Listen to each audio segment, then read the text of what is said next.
dear students, how are you?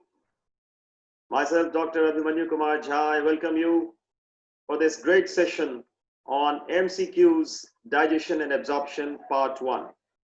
I welcome you all on behalf of Tutronics. Tutronics, as you all know, it is a revolution in itself in the field of online coaching for NEET and JEE.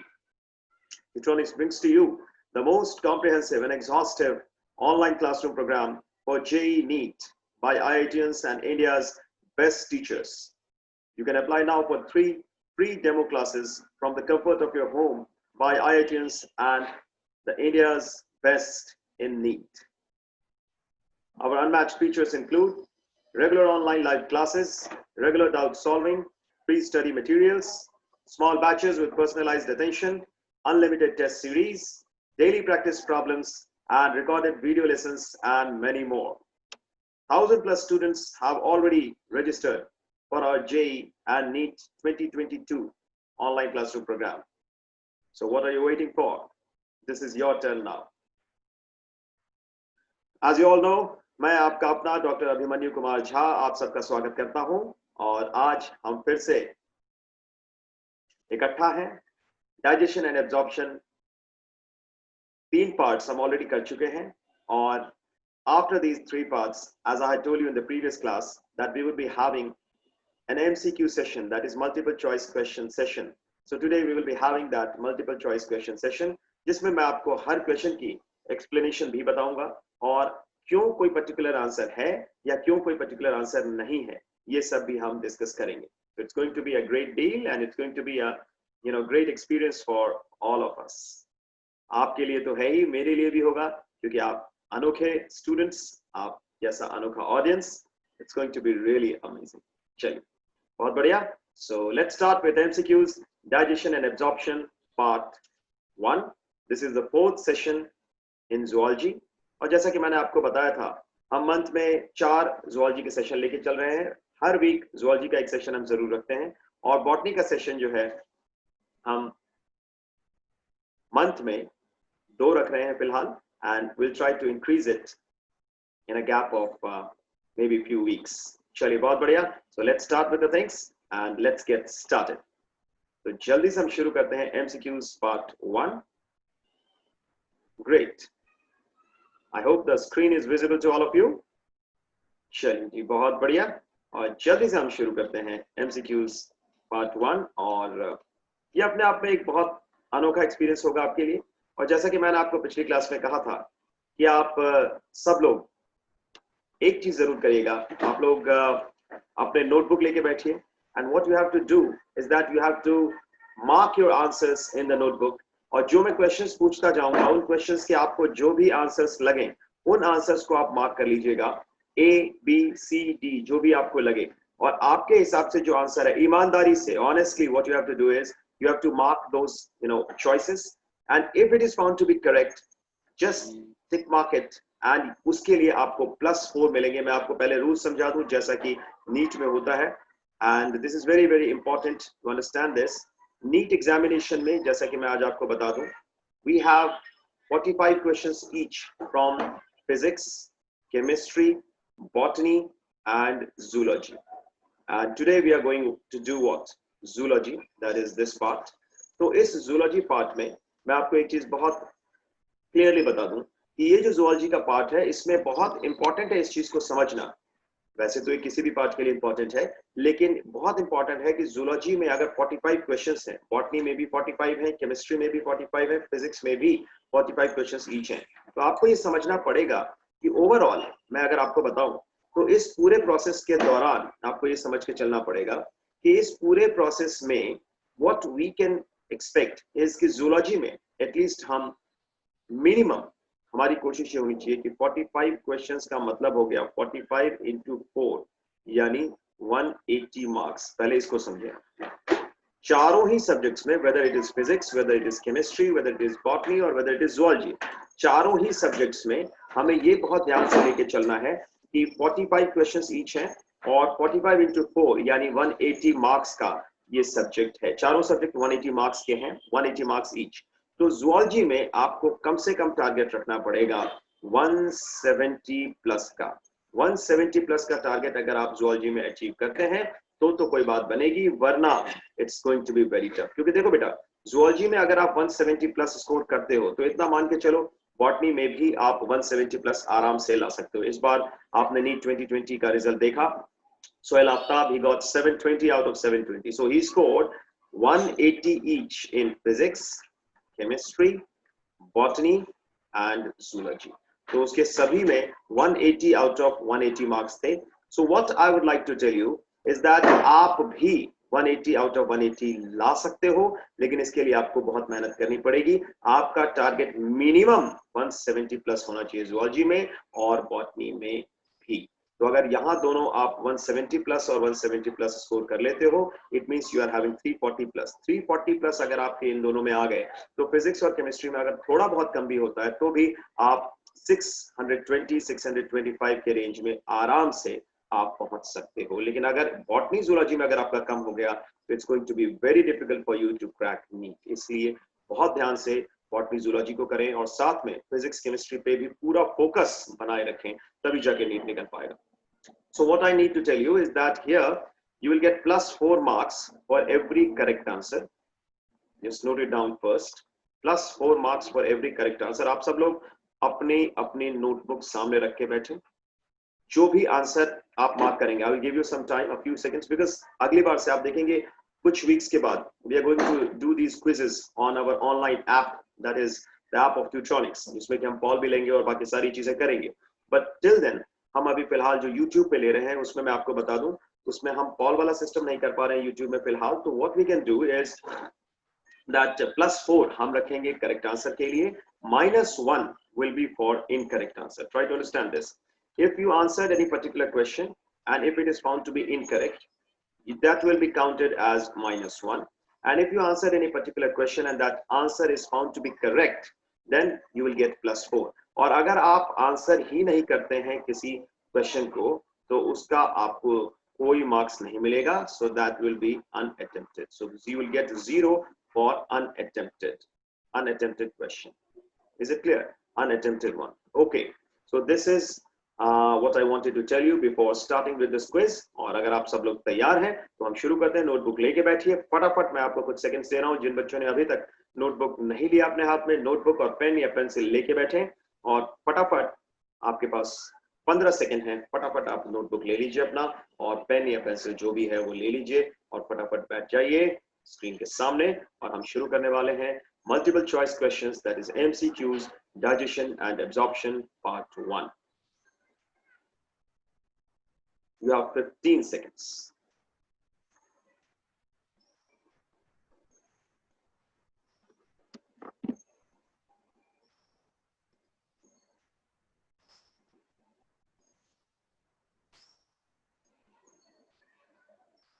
Great.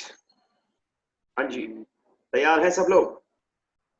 चलिए जी, तो शुरू करते हैं MCQs, digestion and absorption part 1। चलिए, let's start with the first question. और पहला question आपके सामने है और जल्दी से आप इसका जवाब देंगे और फटाफट हम देखेंगे कि कौन सबसे पहले आप में से जवाब दे पाता है। आप ऑनेस्टली इस चीज को करें, मुझे पूरा भरोसा है आप पे। I have full faith in you people. Let's start with this. Gastric juice contains which of the following enzymes? Gastric juice में इनमें से कौन सा एंजाइम होता है? पेप्सिन, रेनिन, ध्यान से देखेंगे एक एक आंसर। पेप्सिन है, pepsin and rennin, amylase and pepsin and lipase. Then तीसरा ऑप्शन है एमाइलेज एंड पेप्सिन और चौथा ऑप्शन है इंसुलिन एंड ग्लूकागॉन। ध्यान से देखेंगे, जल्दी से फटाफट। हाँ जी, लगा दें। गैस्ट्रिक जूस में इनमें से कौन सा होता है? You have 20 seconds to answer your question. Yes, the time begins now.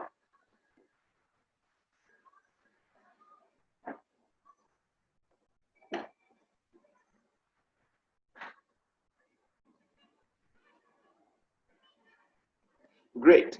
So, अब मैं आपको बता दूं कि गैस्ट्रिक जूस में क्या क्या होता है। देखो, गैस्ट्रिक जूस के अंदर अगर हम बात करें तो एमाइलेज, इनमें से बेस्ट ऑप्शन ध्यान से देखना आप, एमाइलेज नहीं होता। अगर हम बात करें गैस्ट्रिक एमाइलेज होता भी है, वो एक्ट नहीं करता, लगभग ना के बराबर है। लाइपेज भी, गैस्ट्रिक लाइपेज का कोई फंडा ही नहीं है, तो ये तो है नहीं। एमाइलेज होता नहीं, पेप्सिन होता है, इसलिए ये वाला ऑप्शन भी गलत हो गया। कैसे आंसर तक पहुंचना है ये भी मैं ट्रिक्स आपको बता रहा हूं। और इंसुलिन एंड ग्लूकागॉन की अगर हम बात करें तो ये दोनों सीक्रेट होते हैं बाय आइलेट्स ऑफ लैंगरहैंस। आप कहोगे सर ये आइलेट्स ऑफ लैंगरहैंस है क्या? आइलेट्स ऑफ लैंगरहैंस जो है ये आपके पैंक्रियाज का एंडोक्राइन पोर्शन है। एंडोक्राइन पोर्शन ये वो पोर्शन होता है जो सीधा डायरेक्टली अपने सिक्रीशंस यानी हार्मोन्स को ब्लड में सिक्रीट करता है, और डायरेक्टली जब वो ब्लड में सिक्रीट करता है तो ब्लड से it goes to the target organs. तो यहाँ पे आंसर क्या होगा? पेप्सिन, और दूसरा होगा रेनिन। अब आप कहोगे सर पेप्सिन किस फॉर्म में होता है? पेप्सिन होता है पेप्सिनोजन के फॉर्म में। ध्यान से देखेंगे, एक एक चीज मैं आपको बता रहा हूं, और क्यों अगर आपने कोई एक ऑप्शन ना भी सुना हो तो भी आपको समझना है कि क्यों आप आंसर तक कैसे पहुंच सकते हो। और रेनिन जो होता है वो भी अपने इनएक्टिव फॉर्म में होता है। जैसे pepsin is secreted in its inactive form as pepsinogen, उसी तरह rennin is secreted as prorennin. Rennin is secreted as prorennin. So pepsinogen gets converted to pepsin. Try to understand this. Pepsinogen gets converted to pepsin and prorenin gets converted to renin. I hope you got it. समझ में आया जी?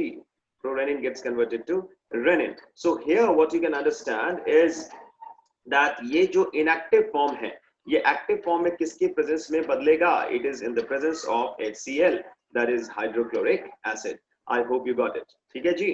तो gastric juice contains which of the following enzymes? Pepsin and rennin. चलिए जी, समझ में आ गया है तो जल्दी से बता दें।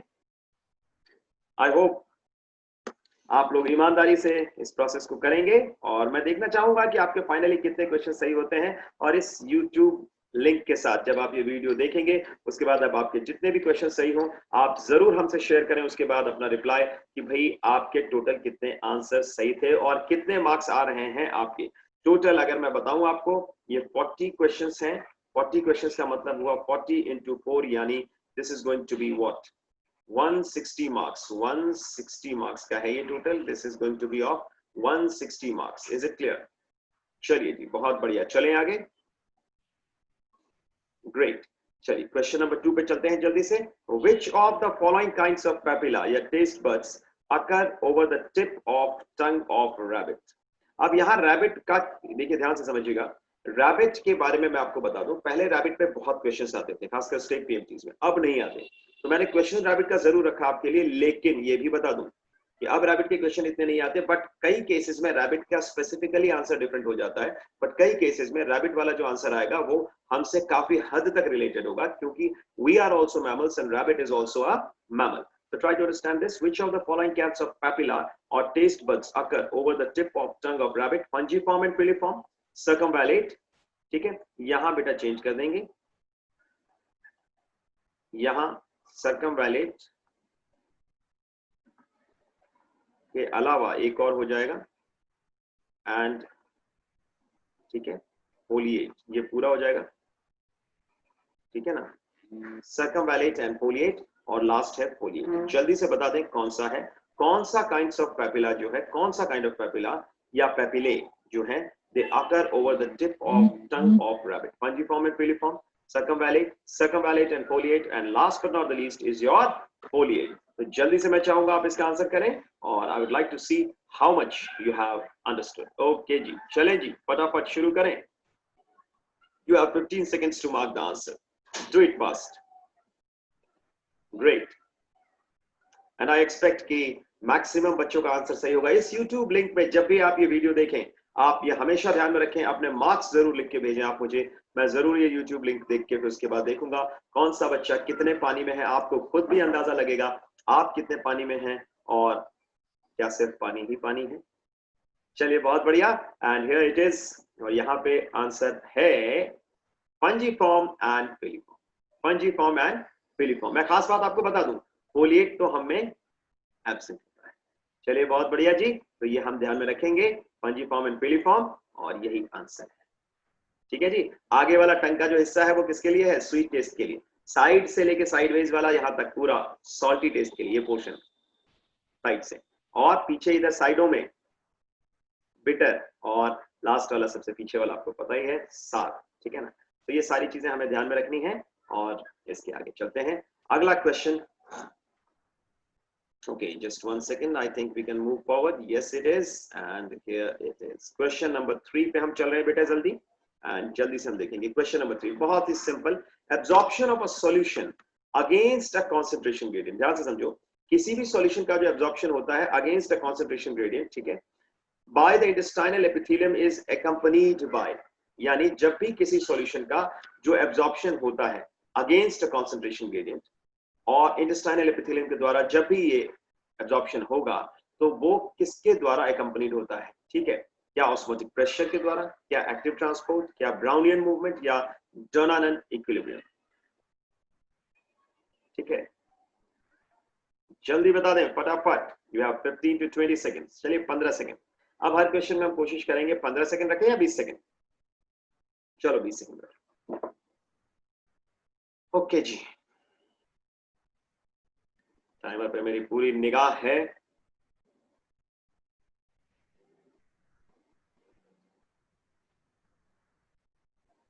Great. So here we have, you can see the answer would be active transport. जब भी आपका against a concentration gradient movement होगा या चाहे absorption होगा या कोई भी movement, जब concentration gradient के against होगा तो उसमें energy expenditure होता है and that is called as active transport. और अगर along a concentration gradient होता है तो उसको हम कहते हैं passive transport. Passive transport में कोई भी energy expenditure नहीं होगा. Passive transport में कोई भी energy expenditure नहीं होगा. Active transport में energy expenditure होता है, जो आपको ध्यान में रखना है.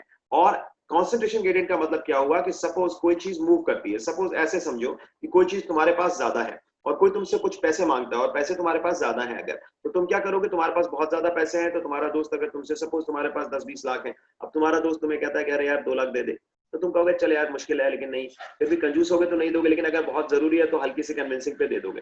2000 कहता है तो कहोगे ले यार अभी ले ले, ठीक है? लेकिन अगर आपके पास है ही कम और आपका दोस्त कहता है यार 25-30 लाख दे दे और आपके पास है टोटल 10 लाख, तो आप नहीं दोगे, क्योंकि चीज मूव करती है from higher concentration to lower concentration. जब भी मूव करेगी from higher concentration to lower concentration move करेगी तो उसमें एनर्जी नहीं लगानी पड़ती है. लेकिन अगर चीज को आप उल्टा मूव कराओगे from lower concentration to higher concentration, तो चीज बहुत ज्यादा एनर्जी मांगती है. जैसे सपोज कोई मान लो राह चलता भिखारी, उसके तुम पैसे छीन लो तो वो तुम्हारी वॉट लगा देगा.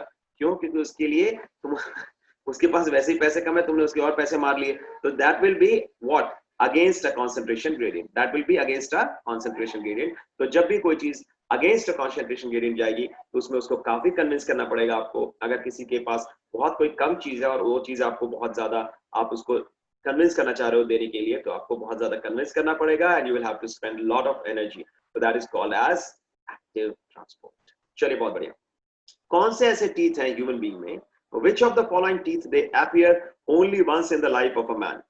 हमारी लाइफ में, ह्यूमन बीइंग्स की लाइफ में कौन से ऐसे टीथ हैं जो जिंदगी में एक बार ही आते हैं? ठीक है, इंसाइजर्स, कैनाइन्स, प्रीमोलर्स या molars? Your time starts now.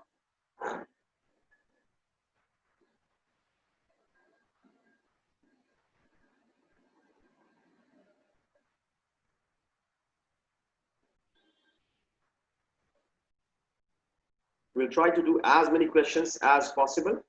और हमारी यही मंशा है आज कि हम ज्यादा से ज्यादा क्वेश्चंस को करें. And that's it. क्वेश्चन का आंसर ध्यान से देखिए. अगर मैं कहूं आपको डेंटल फॉर्मूला, तो आप सब इस चीज से परिचित होंगे. What is dental formula? ध्यान से देखें. डेंटल फॉर्मूला की अगर मैं बात करूं तो ये डेंटल फॉर्मूला एक चाइल्ड का, पहले हम देख लेते हैं. चाइल्ड का जो डेंटल फॉर्मूला वो होता है 2102. हालांकि आज के डेट में अगर तुम कुछ लोगों से पूछोगे वो कहेंगे 2120, बट वो गलत है. 2102. और ये अंडरस्टूड होता है कि ऊपर भी 2 होगा नीचे भी 2 होगा, बट ये ऊपर 2 और नीचे 2 मैथमेटिक्स की तरह नहीं है कि कैंसिल कर दोगे. अगर कैंसिल कर दोगे तो तुम्हारे दांत टूट जाएंगे, ठीक है ना? कैंसिल नहीं कर सकते. तो यहाँ पे क्या होता है कि यहाँ पे this 2 is representing what? Incisors. I is for incisors. 1 is representing what? Canines. ठीक है ना? 0 is representing premolars and last this 2 is representing molars.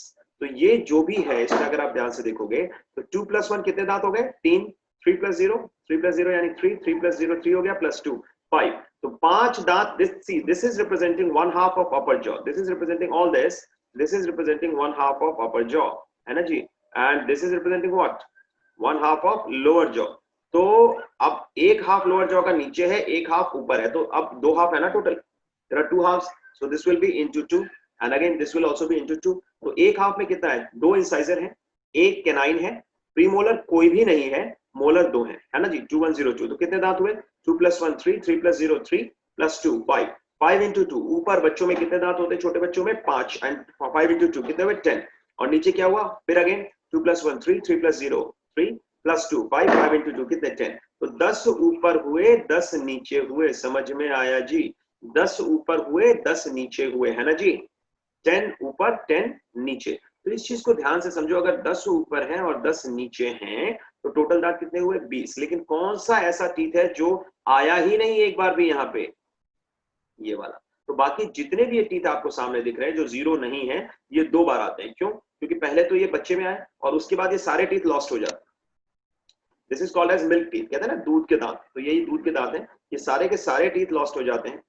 From the 6th year the the teeth start becoming getting removed, है ना, and they are getting replaced slowly and slowly by permanent teeth, ठीक है। और इनकी जगह पे एक नया सेट आता है परमानेंट टीथ का। लेकिन जो जीरो है ऑलरेडी, वो तो एक ही बार आएगा ना, जो पहले से जीरो जो चाइल्ड में आता ही नहीं, वो तो एक ही बार आएगा, सीधे परमानेंट ही आएगा। तो वो कौन सा है बेटा, देखो कौन सा, तीसरा वाला। तीसरा वाला कौन सा है, देखो जीरो कौन सा है, देखो जरा, पीएम। पीएम क्या है, प्रीमोलर्स।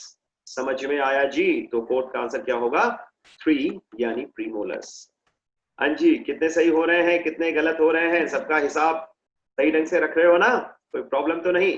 देखो मैं सॉल्व करने का तरीका भी समझा रहा हूँ, कैसे करना है वो भी समझा रहा हूँ, एक एक क्वेश्चन का एक्सप्लेनेशन भी दे रहा हूँ, तभी आपको चीजें क्लियर होंगी। हमारे पास 40 क्वेश्चंस हैं। जो 40 क्वेश्चंस अगर सपोज आप ये करें कि अगर 40 में से हम 40 नहीं भी कर पाए, सपोज हम अगर आधे ही कर पाए, आधे से थोड़े ज्यादा कर पाए, क्योंकि देखो बिना एक्सप्लेनेशन के सीधे क्वेश्चन कह देना कि आंसर होगा, उससे फायदा नहीं होगा आपको, आपको एक्सप्लेनेशन चाहिए। तो अगर उससे आप जितने हम कर सकते हैं, बाकी आप घर पे ले जाइए और जो भी आपको डाउट्स हो, मैं आपको अपना ईमेल आईडी भी दे दूंगा और आप उस पे मुझे भेज सकते हैं। या ईमेल आईडी क्या मतलब, मेरे ख्याल से मेरे पर्सनल ईमेल आईडी की जरूरत भी नहीं है आपको। I think you have the details of Tutronics, तो ट्यूट्रॉनिक्स वाले पे आप भेजें, मेरे तक अपने आप आ जाएगा और फटाफट मैं, अगर आपको कोई प्रॉब्लम आ रही हो तो उसको मैं नेक्स्ट क्लास में डिस्कस कर दूंगा। चलिए बहुत बढ़िया। क्वेश्चन नंबर 5, बहुत इजी सवाल दे रहा हूं मैं आपको, लेकिन ट्रिकी भी है कुछ कुछ। यस, चलिए जी फटाफट क्वेश्चन नंबर 5 पे हम चलते हैं। क्वेश्चन नंबर 5 आपके सामने है, देखिए, हाइड्रोलिसिस ऑफ फॉस्फोलिपिड्स यील्ड्स। अगर फॉस्फोलिपिड्स की हाइड्रोलिसिस होती है तो उससे क्या बनता है, भाई बनेगा तो वही जिससे वो चीज बनी होगी। किसी भी चीज की हाइड्रोलिसिस करोगे तो उससे क्या बनेगा, जिससे वो चीज बनी होगी। तो जल्दी से बता दो फटाफट, हाइड्रोलिसिस ऑफ फॉस्फोलिपिड्स यील्ड्स, जल्दी से फटाफट, and your time starts now. जल्दी से फटाफट आप आंसर मार्क करें और मैं वेट कर रहा हूं। 15 to 20 सेकंड्स है आपके पास, 15 से 20 सेकंड के अंदर आपका आंसर मार्क होना चाहिए। Done done done, yes yes yes, you can do it, I know you can do it. Great great great, बहुत बढ़िया।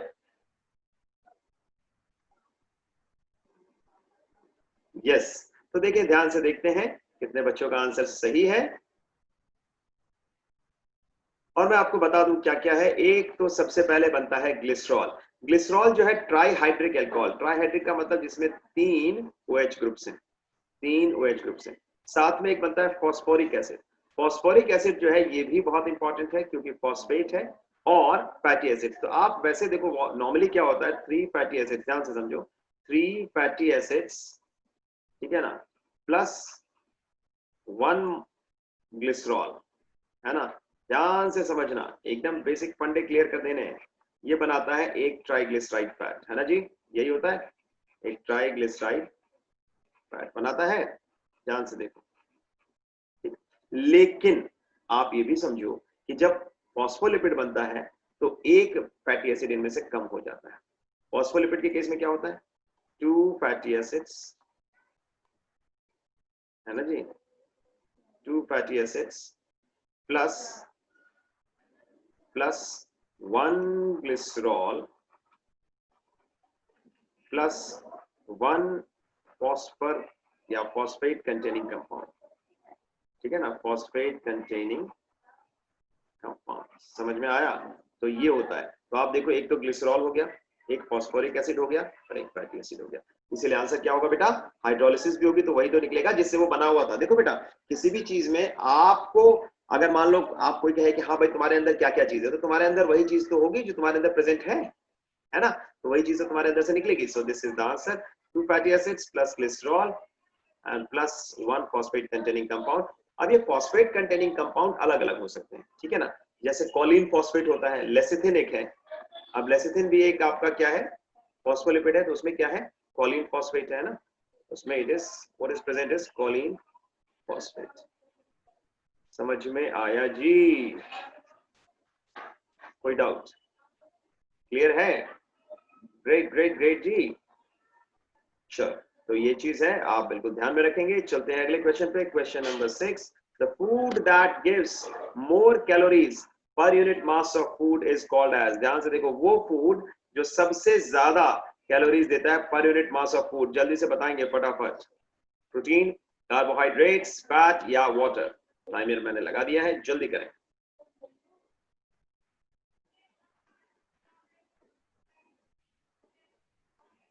फास्ट फास्ट फास्ट, डन डनाडन करेंगे आप, फटाफट करेंगे आप। बहुत इजी होने वाला है, बहुत इजी सवाल है आपके लिए, और मेरे ख्याल से इससे इजी तो मिलेगा नहीं आप, है ना जी। This is going to be very very easy for you and okay जी, बहुत बढ़िया। तो ध्यान से करेंगे आप। The food that gives more calories per unit mass of food is, yes, time is over and the answer is what? Answer is fat. देखो बेटा, कार्बोहाइड्रेट से जितनी एनर्जी मिलती है, 1 ग्राम कार्बोहाइड्रेट को बर्न करके, ठीक है, किसी भी सब्सटेंस को 1 ग्राम उस सब्सटेंस को बर्न करके जो एनर्जी मिलती है उसको हम कहते हैं कैलोरिफिक वैल्यू। क्या कहते हैं? Calorific value. Which one of the following gives more calories per unit mass of food? उसका आंसर है फैट। कार्बोहाइड्रेट का 4.1 किलो कैलोरी होता है और फैट का 9 किलो कैलोरी होता है। It's a great difference. फिर भी हम फैट को मेन सोर्स ऑफ एनर्जी के तौर पे यूज नहीं करते, क्योंकि फैट को स्टोर करना बहुत मुश्किल है, और फैट जब आपकी बॉडी में ज्यादा पहुंचता है तो वो आपके ये जो कोरोनरी आर्टरीज है ना, हार्ट में जो हमारी कोरोनरी आर्टरीज होती है, तो इन कोरोनरी आर्टरीज में एक्स्ट्रा कोलेस्ट्रॉल जो वो डिपॉजिट करना शुरू कर देता है और बना लेता है प्लाक्स। और अगर वो प्लाक्स बना लेता है तो दिक्कत है, क्योंकि अगर आप कोरोनरी आर्टरीज क्या होती है? Coronary arteries are the arteries which supply blood to what? ध्यान से देखेंगे, coronary arteries are the arteries which supply blood to heart. लेकिन अगर कोरोनरी आर्टरीज में डिपोजिशन हो जाए कोलेस्ट्रॉल का तो उसको कहते हैं कोरोनरी थ्रोम्बोसिस। कोरोनरी थ्रोम्बोसिस, ध्यान से देखेंगे। और कोरोनरी थ्रोम्बोसिस की वजह से जिन पार्ट्स ऑफ हार्ट को या जिन पार्ट्स ऑफ हार्ट मसल को कोरोनरी आर्टरीज ब्लड सप्लाई कर रहे हैं, उनमें सप्लाई ऑफ ऑक्सीजन कम हो जाएगा। और जब भी सप्लाई ऑफ ऑक्सीजन कम हो जाएगा तो इसका मतलब क्या है? इसमें सप्लाई ऑफ ऑक्सीजन कम हो गया तो finally what will happen? That will lead to pain in the chest. और वो पेन ऐसा लगता है, एक्सक्रूशिएटिंग पेन लगता है, जैसे कि किसी ने लोहा रख दिया हो यहाँ पे, और वो पेन इस तरफ रेडिएट करता है। That pain radiates towards this arm, और उस पेन को हम कहते हैं एंजाइना पेक्टोरिस। क्या कहते हैं बच्चे? Angina pectoris. बिल्कुल डॉक्टरी भाषा में, कल को आप लोग डॉक्टर बनने वाले हैं, बिल्कुल ध्यान दें। This is called as angina pectoris, angina pectoris. और एंजाइना पेक्टोरिस के बाद भी कई ये हमेशा ध्यान रखना, you can tell your those who are concerned with you that this pain radiates towards the left arm.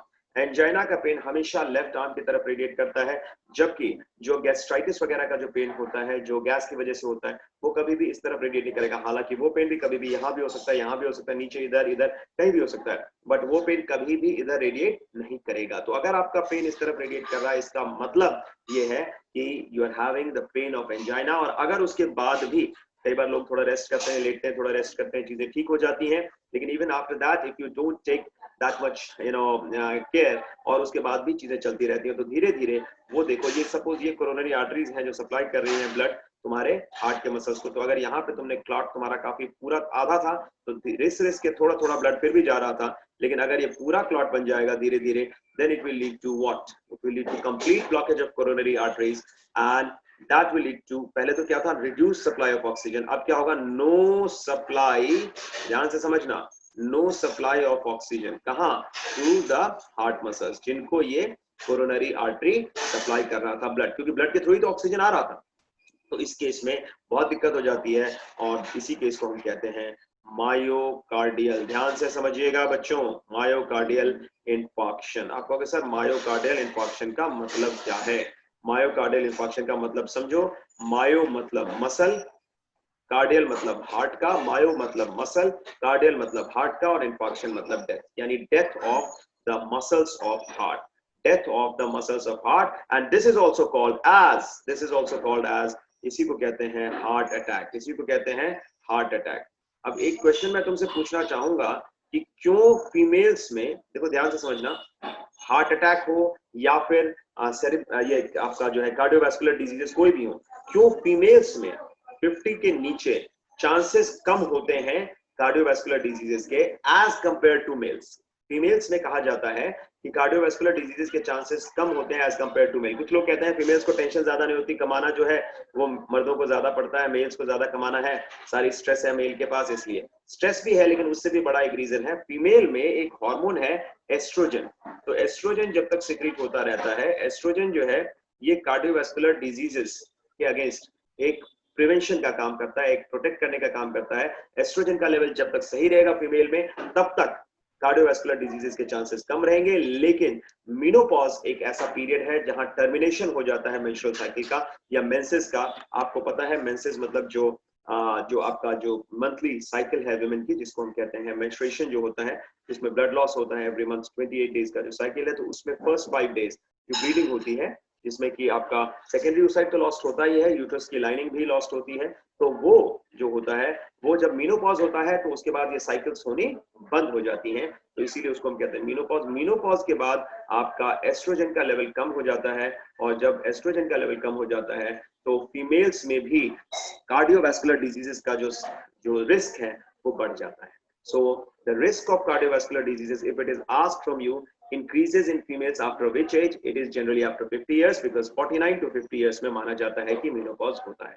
चलिए जी, समझ में आ गया, डन डनाडन है, ग्रेट। हर क्वेश्चन की इतनी माइक्रो एनालिसिस करवा रहा हूं तुम्हें कि तुम्हारा कुछ भी ना छूटे, लेकिन वो माइक्रो एनालिसिस जब तक तुम ढंग से करोगे नहीं तब तक सीख नहीं पाओगे, इसलिए बहुत जरूरी है माइक्रो एनालिसिस करना। बाकी के क्वेश्चंस आप घर पे भी करेंगे, लेकिन अब मैं थोड़ा सा स्पीड बढ़ा रहा हूं। चलिए जल्दी चलते हैं आगे, चलते हैं अगले क्वेश्चन पे। Which is the element that hardens the tooth enamel? ध्यान से समझो, एक है कैल्शियम, एक है फ्लोरीन, एक है आयोडीन, एक है सोडियम। बताओ इनमें से कौन सा एलिमेंट है जो टूथ के इनामल को हार्ड करता है? आपको सर ये इनामल होता क्या है, तो पहले तो ये बता दूं, एक बार एक क्वेश्चन आया था, the hardest part of the human body is, so enamel is called as the hardest part of the human body. ध्यान से देखना, hardest part of the human body, hardest part of the human body. ध्यान से, बिल्कुल हमारे शरीर का सबसे हार्ड हिस्सा यही इनामल होता है, हमारे शरीर का सबसे हार्ड हिस्सा यही इनामल होता है। समझ में आ गया जी? कोई शक तो नहीं, कोई डाउट तो नहीं। चले जी, तो ये जो इनामल है ना, ये हमारे शरीर का सबसे हार्ड हिस्सा क्यों है?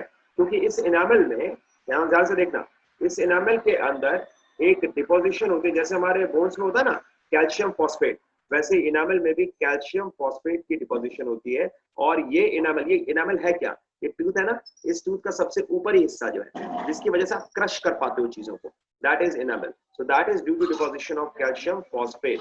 तो क्योंकि ये कैल्शियम फॉस्फेट की डिपोजिशन की वजह से बहुत हार्ड है, बोन में भी कैल्शियम फॉस्फेट की डिपोजिशन होती है, इसीलिए जो एलिमेंट आपके टूथ को हार्ड करता है, आपके टूथ के इनामल को हार्ड करता है, वो कोई और नहीं, आंसर है कैल्शियम। समझ में आया जी?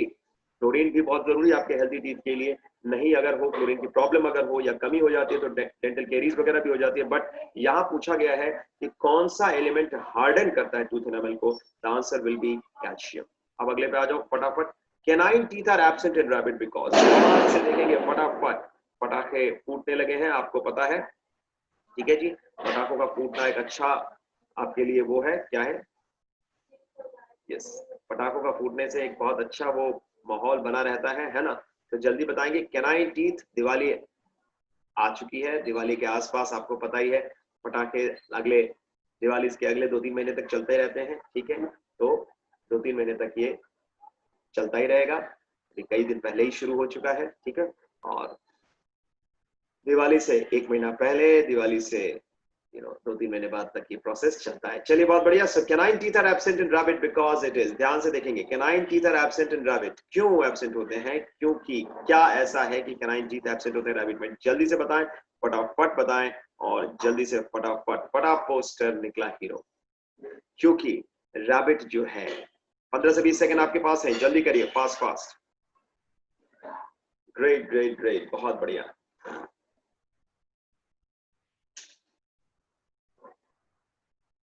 ओके जी, आपका टाइम खत्म होने वाला है, फास्ट करें। Yes it is, canine teeth absent है रैबिट में, क्योंकि रैबिट क्या है, रैबिट हर्बीवोरस है बच्चे।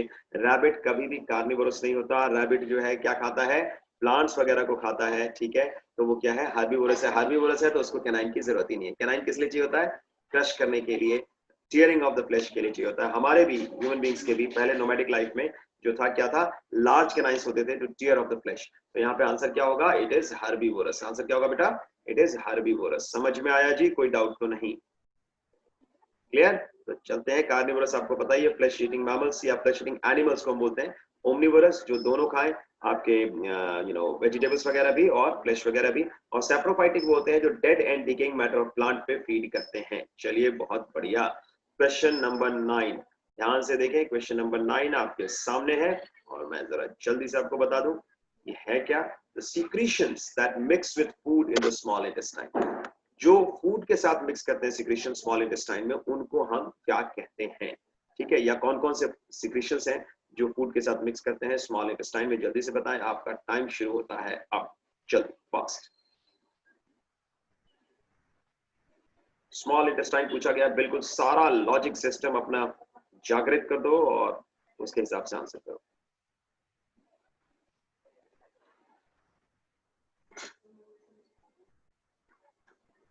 Great great great,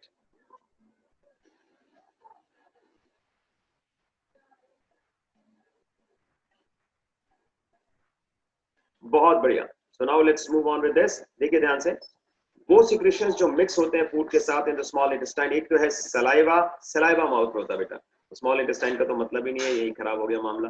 gastric juice आपको पता ही है, स्टमक में होता है, गैस्ट्रिक का मतलब ही स्टमक के लिए। फिर आ गया gastric juice, bile and pancreatic juice. अब गैस्ट्रिक जूस फिर मतलब क्या होगा, स्टमक के लिए, तो ये भी नहीं हो सकता। अब आ जाओ bile, pancreatic juice and intestinal juice. ध्यान से देखो, बाइल प्रोड्यूस कहाँ पे होता है, bile is produced in liver.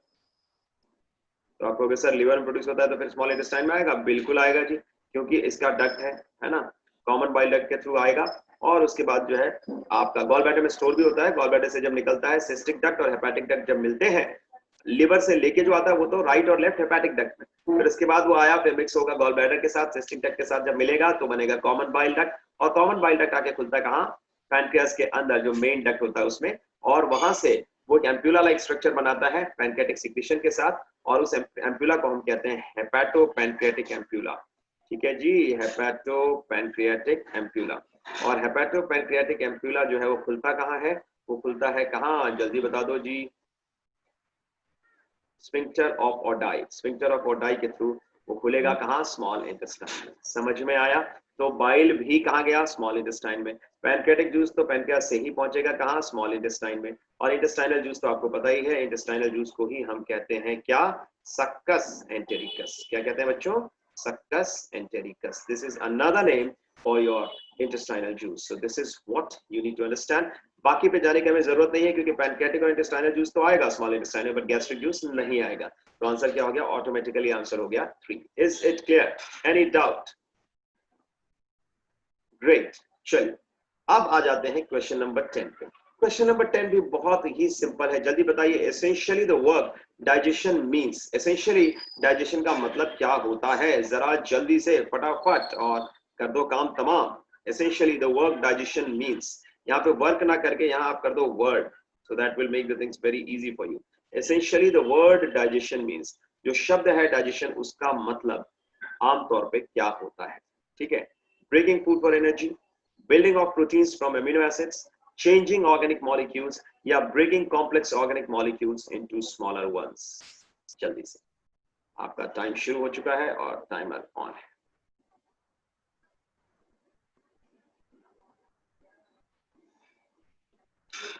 Great, great, great. It's going to be really great.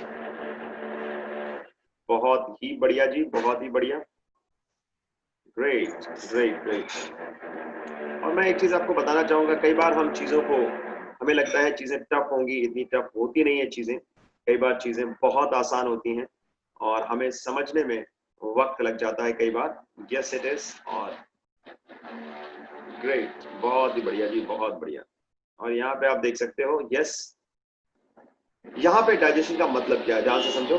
Digestion का मतलब है कि कॉम्प्लेक्स ऑर्गेनिक मॉलिक्यूल्स जो होते हैं उनको तोड़ना। कॉम्प्लेक्स ऑर्गेनिक मॉलिक्यूल्स को तोड़ना किसमें? स्मॉलर वंस में। यानी कॉम्प्लेक्स ऑर्गेनिक मॉलिक्यूल्स, यही तो मतलब है कि the complex organic food is broken down into its most simplest form. Starch आपने खाया, स्टार्च क्या? पॉलीसेकेराइड है ना, स्टार्च पॉलीसेकेराइड है, ठीक है जी। तो पॉलीसेकेराइड किसमें टूटेगा बताओ? मोनोसेकेराइड में। पॉलीसेकेराइड किसमें टूटेगा? मोनोसेकेराइड में। तो monosaccharide like, monosaccharide like glucose, है ना जी। अच्छा, फिर आपका आ गया, सपोज ये जो पूरी बिल्डिंग है, मेरे पीछे आपको जो दीवार नजर आ रही है, तो ये जो दीवार है, ये दीवार अगर पूरी में देखो, सारी दीवार मिलके पूरी बिल्डिंग बनी, तो इस बिल्डिंग के अंदर इसकी एक मोनोमर यूनिट क्या है? इसकी एक मोनोमर यूनिट क्या है बच्चे? ईंट। इसकी एक ईंट या ब्रिक, है ना। तो कई सारे ब्रिक्स मिलके उनकी जब चेन बनाई गई, सीमेंट लगाया गया बीच में, सब कुछ जब बनाया गया, तो पूरी की पूरी बिल्डिंग बन गई। तो पूरी बिल्डिंग अगर प्रोटीन है, तो एक ब्रिक जो है या ईंट जो है वो क्या है? वो एमिनो एसिड्स है। वो क्या है बेटा? एमिनो एसिड्स है। समझ में आया जी?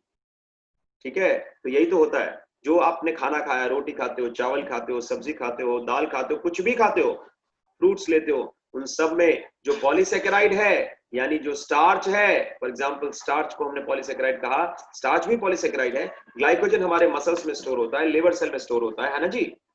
और सेल्यूलोज भी हम खाते हैं कई बार रबेज के तौर पे। तो जो आपका स्टार्च है, सेल्यूलोज है ना, या आपका ग्लाइकोजन है, तो हम खाते क्या? इनमें से स्टार्च खाते हैं। तो जो स्टार्च है, it will be digested into its most simplest form, और उस सिंपलेस्ट फॉर्म का नाम क्या है? ये आपको पता है, क्या नाम है?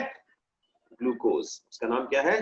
ग्लूकोज। उसी तरह आपका जो एमिनो एसिड है, वो किससे बना? एमिनो एसिड किससे बनता है बच्चों? एमिनो एसिड बनता है प्रोटीन से। तो protein is converted to amino acid. This is how it takes place. उसी तरह जो आप फैट खाते हो, जैसे मान लो सपोज बटर आपने खाया या तेल वगैरह आपने खाया, उसको डाइजेस्ट करना सबसे मुश्किल होता है। फैट को डाइजेस्ट करना सबसे मुश्किल है, और फैट से ही सारी डिजीजेस हैं। अगर आप शुरू से चटपटा खाते रहे हो, तो ये मान के चलो कि बॉडी को तो प्रॉब्लम होगी। और बॉडी को प्रॉब्लम क्यों होती है? क्योंकि फैट का स्टोरेज की प्रॉब्लम है। मैं आपको बताऊं, जो लोग शुरू से चटपटा खाते हैं बहुत ज्यादा, बाद में अगर आप चटपटा खाना छोड़ भी देते हो, तो दिक्कतें बहुत रहती हैं।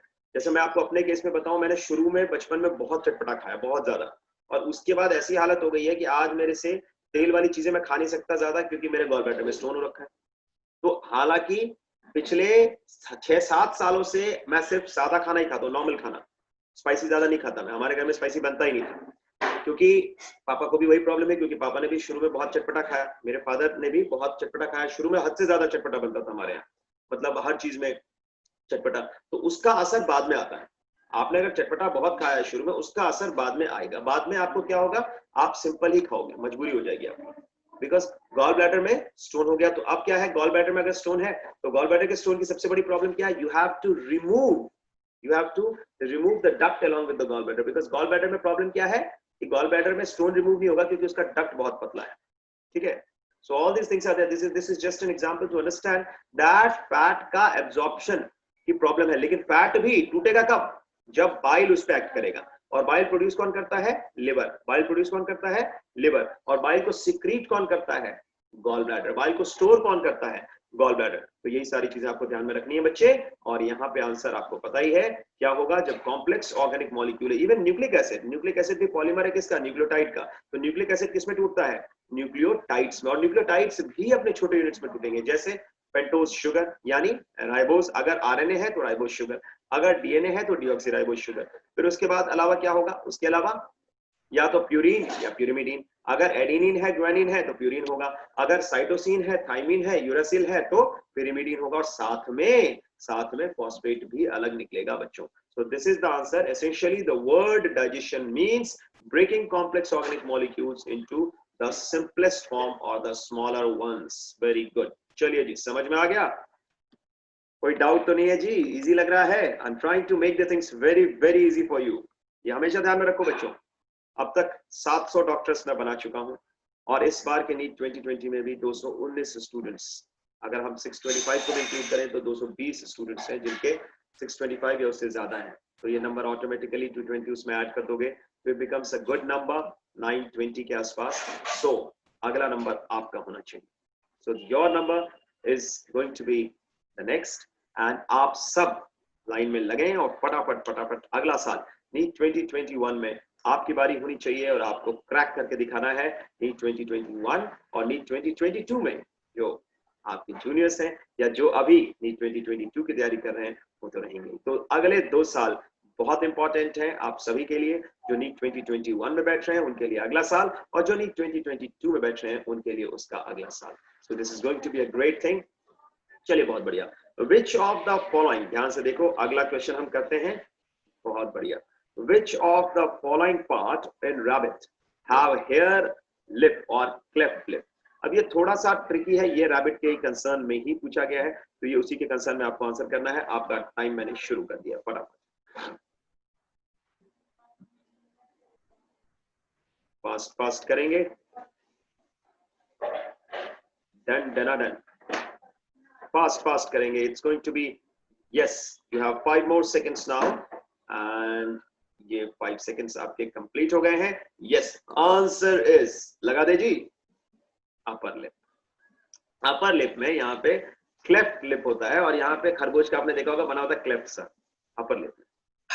ये तो आपने मॉर्फोलॉजिकली भी देखा होगा। मॉर्फोलॉजिकली मतलब सामने जब आप किसी चीज को ऑब्जर्व करते हो, एक्सटर्नल कैरेक्टर्स जब उसके ऑब्जर्व करते हो।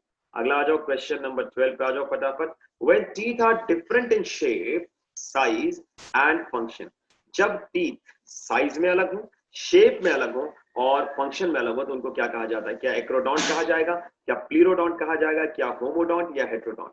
जल्दी से फटाफट, बहुत सिंपल। 15 to 20 सेकेंड्स ऑन कर दिया है, बिल्कुल जी, टाइम शुरू हो चुका है अब आपका। Great great great,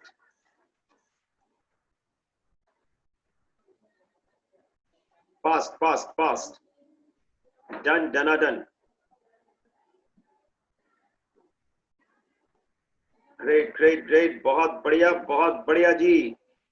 Yes, when teeth are different in shape, size and function, then these are called as, जल्दी से फटाफट जी फटाफट। ग्रेट, चलिए मैं बता देता हूं। अगर टीथ आपके डिफरेंट है शेप में, साइज में और फंक्शन में, तो इन टीथ को हम कहते हैं, बेटा देखो, हेट्रो मतलब होता है डिफरेंट, हेट्रो मतलब होता है डिफरेंट, होमो मतलब होता है सेम, होमो मतलब होता है सेम, तो हेट्रो मतलब क्या हुआ? डिफरेंट। तो ध्यान से समझो कि एक्रोडोंट अलग हो गया, प्लूरोडोंट अलग हो गया। जैसे मान लो आपका सॉकेट है, उसमें अगर इस तरीके से अरेंज्ड है तो आपकी टीथ जल्दी जल्दी झड़ेगी, तो ये हमारा तो होता नहीं, ह्यूमन बींग्स में ऐसा पाया नहीं जाता। होमोडोंट कौन सा है जी? होमोडोंट होता है जब सारे टीथ एक जैसे होते हैं। होमो मतलब सेम, होमो मतलब सेम। तो हेट्रो का मतलब क्या हुआ? डिफरेंट। यानी अगर टीथ साइज में डिफरेंट है, शेप में डिफरेंट है और फंक्शन में डिफरेंट है तो उनको हम कहते हैं हेट्रोडोंट। हमारा टीथ, ह्यूमन बींग्स का जो टीथ है वो हेट्रोडोंट है, क्योंकि हमारे में 4 तरह के टीथ होते हैं। सबसे आगे वाला देखो बच्चों, ये है इंसाइजर्स। इसके बगल वाला ये जो है, जो नुकीला सा है, उसको हम कहते हैं कैनाइंस। क्या कहते हैं? कैनाइंस। और उसके बाद वाला जो है वो है प्रीमोलर्स। क्या है? प्रीमोलर्स, ध्यान से समझो। और उसके आगे अगला क्या है बच्चों? उसके आगे है क्या? जल्दी से बता दो। Molars. So incisors, canines, premolars and molars. Incisors, canines, premolars and molars। और डेंटल फॉर्मूला मैंने चाइल्ड का बताया ही था। मैं आपको आप लोगों का भी डेंटल फॉर्मूला बता दे रहा हूं। That is of you people. You people are teenagers. It is 2 1 2 2 upon 2 1 2 2.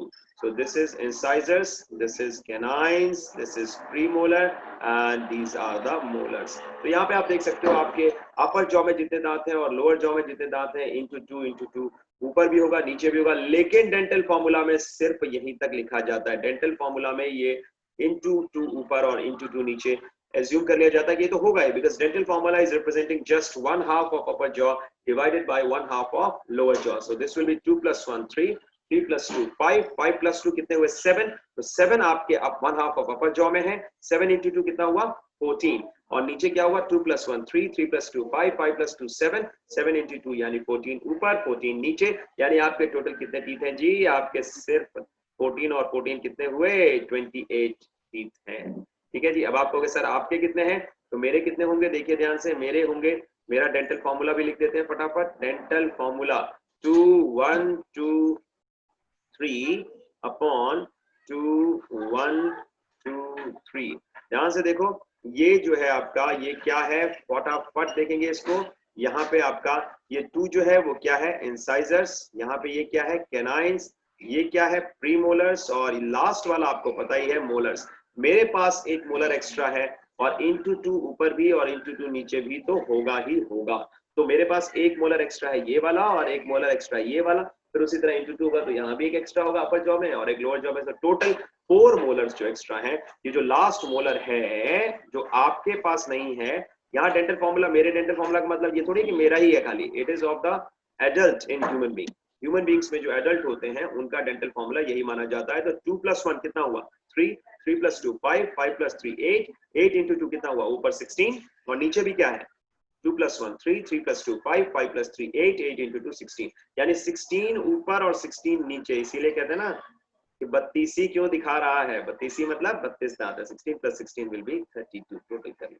समझ में आ गया जी। तो एडल्ट के डेंटल फॉर्मूला में ये जो लास्ट वाला जो मोलर है, इसको कहा जाता है क्या, ये मैंने कराया था पहले भी आपको थ्योरी क्लास में। This is called as wisdom tooth. This is called as wisdom tooth. कई लोग कहते हैं अकल दाढ़, लेकिन अकल से इसका कोई लेना देना नहीं है जी, क्योंकि it has nothing to do with wisdom.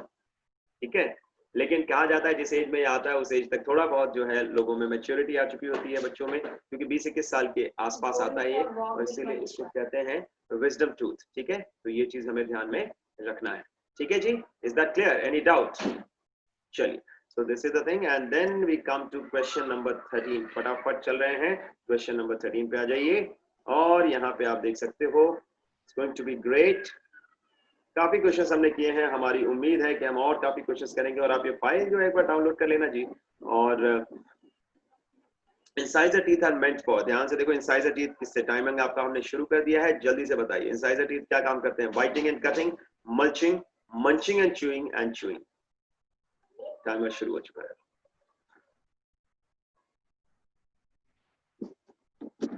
Done डनाडन ji, done डनाडन।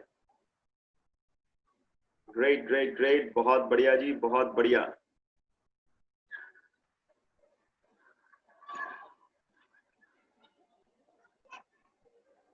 And yes, the time has ended. और मैं आपको बता दूं कि इंसाइजर टीथ की अगर हम फंक्शन की बात करें तो इंसाइजर टीथ ये वाला है, सबसे आगे वाला, ठीक है ना, ये वाला। तो इसका काम क्या है, इसका काम होता है बाइट करना और कट करना, बाइट करना और कट करना। सो बाइटिंग एंड कटिंग इसका काम है, यही हमें ध्यान में रखना है। जैसे किसी चीज को लेते हो ना, ऐसे बिस्किट खाते हो जैसे, तो बाइट क्या कहते हैं ना कि एक बाइट ले, एक बाइट ले मतलब यहाँ से लेता ना बच्चा बाइट, ये थोड़ी करता है यहाँ से लेगा, यहाँ से मोलर से या प्रीमोलर से ऐसे करके, या नाइफ से भी नहीं लेता, साइड से यहाँ से लेता बाइटिंग और उसका कटिंग। चॉकलेट दे दो किसी को कि तू एक बाइट ले, तो है ना, so it's like that. So biting and cutting यही आंसर है। चलिए बहुत बढ़िया, च्यूइंग वगैरह में इसका कोई वो मेन रोल नहीं था। चलिए बहुत बढ़िया जी, अब चलते हैं। इनॉर्मसली लॉन्ग टस्क्स इन एलिफेंट्स, एलिफेंट में जो बड़ा टस्क होता है, मालूम है ना?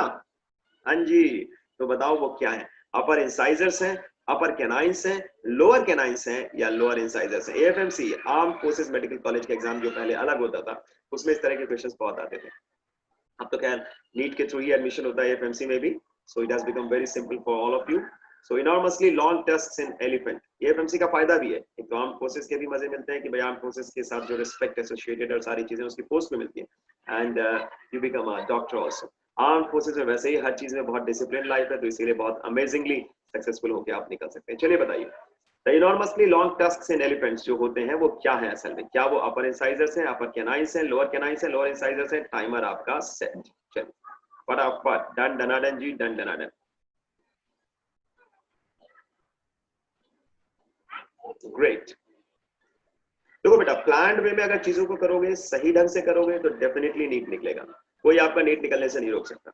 और भगवान के लिए सीधी सी बात मैं आपको बताऊं, कहते हैं भगवान तो आपका पूरा साथ देंगे अगर आप नीट निकालने के लिए पैशन के साथ लग जाओ। भगवान तो सबका साथ देते हैं, he is with all of us.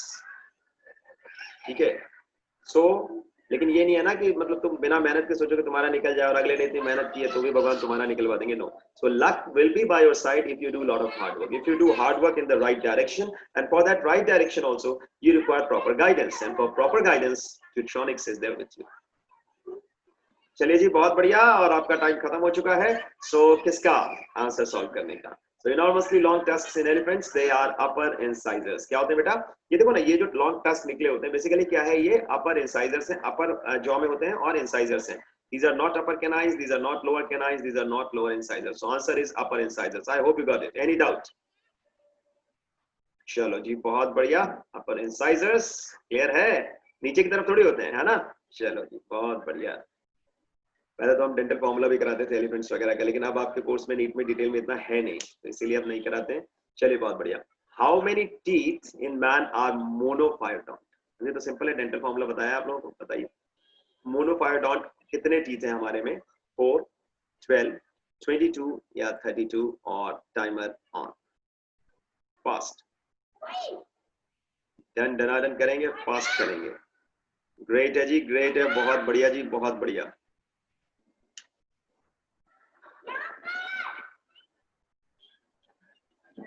मोनोफायोडोंट का पहले मतलब समझो, अपने आप चीजें इजी हो जाएंगी।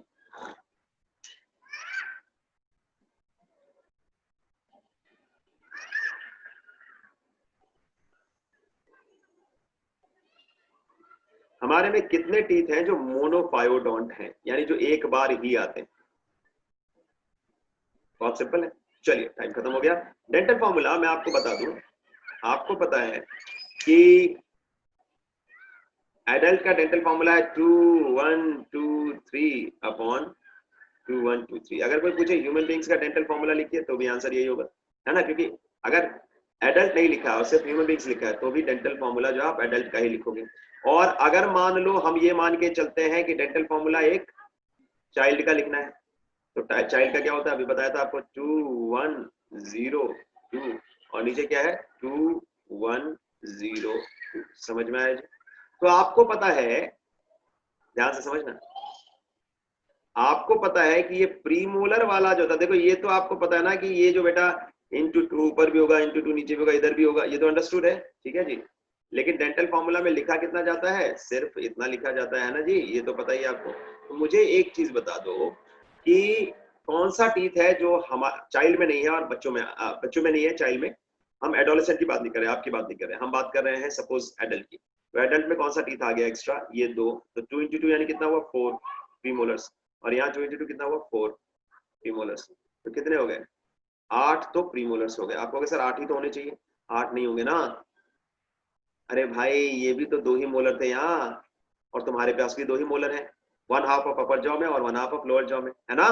तो यहाँ 3 नहीं आ गए, एक्स्ट्रा नहीं आ गए। तो आप कहोगे हाँ सर ये आ गया, तो फिर तो ये 1 इंटू 2 नहीं होगा, क्योंकि ये 1 half of upper jaw represent कर रहा है, नीचे वाला 1 हाफ ऑफ लोअर जॉ, तो 1 इंटू 2 यानी 2 मोलर ऊपर और 2 मोलर नीचे भी तो है, 1 इंटू 2। तो कितना हो गया? 8 + 2 10, 10 + 2 12। तो कितने हो गए जी? कैलकुलेशन बिल्कुल वहां तो 15 सेकंड में याद आ जाना चाहिए, जो मैं एक्सप्लेन कर रहा हूं अभी आपको। तो आंसर क्या होगा? जल्दी बताओ, फास्ट फास्ट। 4 है, 12 है, 22 है और 32 है। ठीक है जी, 12। ठीक है, चलो क्वेश्चन नंबर 16 पे चलते हैं। बहुत बढ़िया। Which of the following food reserves would be first used in a starving person? एक बंदा है, उसको भूखा छोड़ दिया गया है, स्टार्विंग है, या उसको किसी ने खाना नहीं दिया, उसको खाना नहीं दिया जा रहा, तो उसमें कौन सा फूड रिजर्व सबसे पहले यूज होगा? जरा जल्दी से बताएं। Which of the following food reserves would be first used in a starving person? ध्यान से देखेंगे। Muscle proteins, skin adipose tissue, liver glycogen या लिवर प्रोटीन्स? डन डनाडन जी, डन डनाडन करिए जल्दी, टाइमर ऑन है।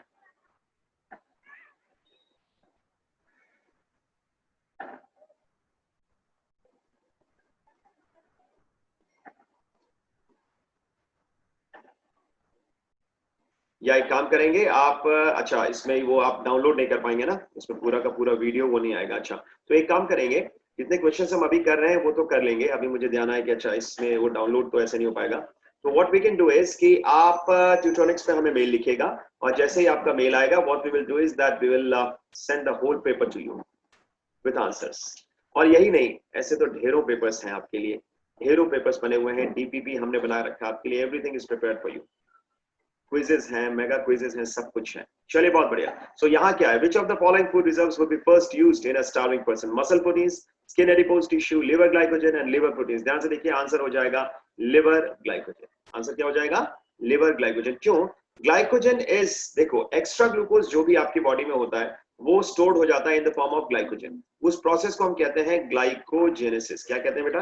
ग्लाइकोजेनेसिस। ध्यान से समझो।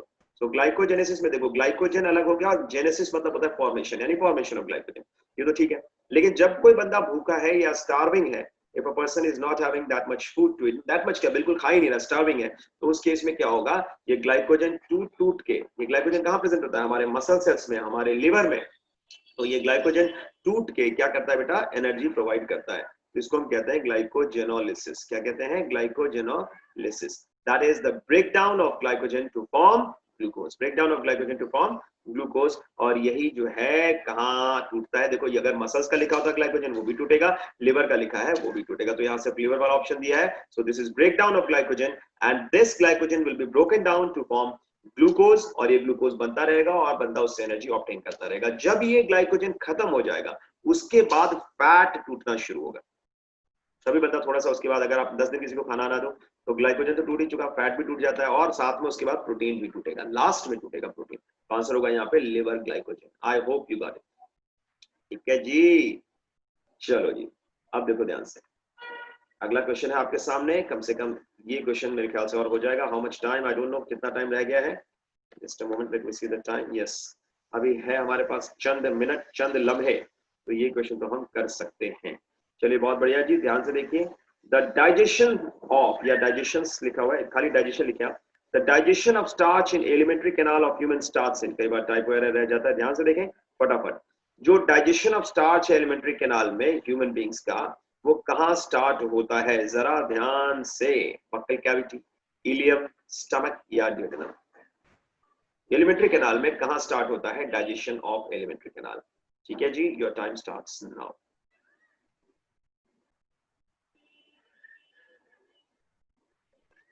फास्ट करेंगे, फास्ट फास्ट।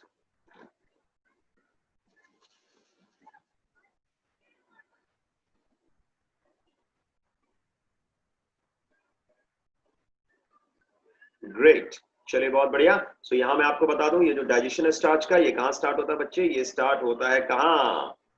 बक्कल कैविटी में। और यहाँ पे पता है क्या होता है? स्टार्च जो है, it is broken down into maltose. हाँ, मोनोसेक्राइड नहीं बनता, लेकिन माल्टोज प्लस लिमिट डेक्सट्रिंस। आप कहोगे सर ये माल्टोज प्लस लिमिट डेक्सट्रिंस जो बनता है वो क्या सारे स्टार्च का हो जाता है? नहीं, ओनली 30%। 70% जो है वो वापस आगे जाके स्मॉल इंटेस्टाइन में होगा। स्टमक में तो कोई डाइजेशन होता ही नहीं जी, किसका? स्टार्च का। स्टमक में तो कोई डाइजेशन नहीं होता। तो बाकी 70% ड्यूडेनम में होगा, और ड्यूडेनम से होते होते इलियम तक सारा कंप्लीट हो चुका होता है डाइजेशन। और वहां माल्टोज के साथ साथ फिर क्या बन चुका होता है? माल्टोज भी टूट के क्या बन जाता है? Glucose plus glucose. और लिमिट डेक्सट्रिन्स पे एक्ट करते हैं लिमिट डेक्सट्रिनेज, तो वो भी बना देते हैं ग्लूकोज। और आपको कि क्या सर डाइसेक्राइड्स में माल्टोज ही बनेगा क्या? नहीं जी, माल्टोज के अलावा सुक्रोज भी बनता है, ठीक है जी, लैक्टोज भी बनता है, लेकिन सुक्रोज टूट जाएगा ग्लूकोज प्लस फ्रक्टोज में, उस पे एक्ट करेगा एंजाइम सुक्रेज, ठीक है, माल्टोज पे एक्ट करेगा माल्टेज, है ना जी, और लैक्टेज पे एक्ट करेगा, सॉरी, लैक्टोज पे एक्ट करेगा लैक्टेज। एक और क्वेश्चन चलते फिरते कर ही लेते हैं। Which of the following substance can be assimilated unchanged? इनमें से कौन सा सब्सटेंस ऐसा है जो बिल्कुल अनचेंज्ड फॉर्म में जैसे का तैसा हमारी बॉडी एसिमिलेट कर लेती है या यूज कर लेती है? जल्दी से बताओ, टाइमर मैंने लगा दिया है। बहुत simple, vitamin, starch, proteins, lipids. जल्दी से बताओ। डन डनाडन जी, डन डनाडन।